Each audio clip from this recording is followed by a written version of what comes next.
مقصود اصلی حاصل.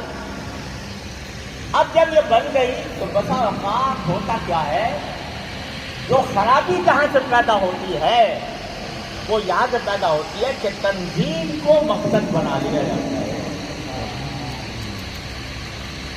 مقصد تھا اللہ کام، اللہ کا دین، اللہ کی رضا، اخلاص کے ساتھ. مقصد وہ تھا. بعد میں تنظیم مقصد بن گئی.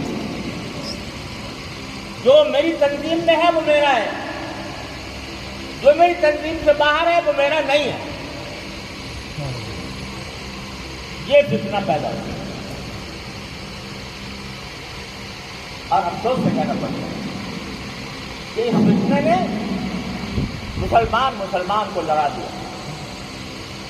قتل و غارت گری تک نوبت آ گئی، مار پیٹ تک نوبت آ گئی.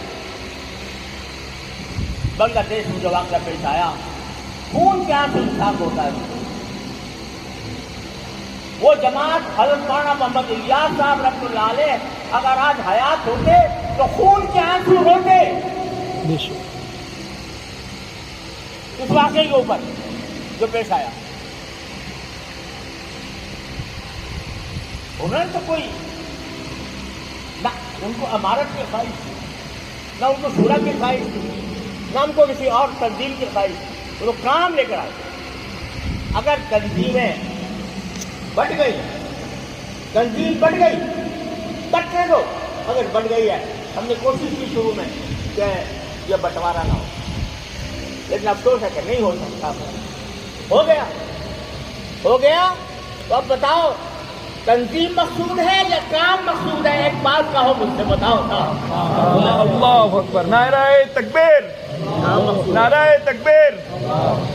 کام مقصود ہے یا کسی خاص جماعت کے ساتھ منسلک ہونا مقصود ہے؟ کام مقصود ہے. اگر کام مقصود ہے تو خدا کے لیے تفریق بٹاؤ.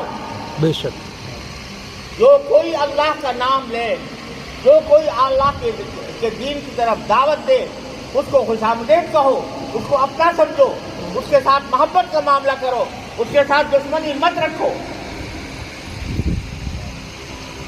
کیا اس بنا پر لڑو گے؟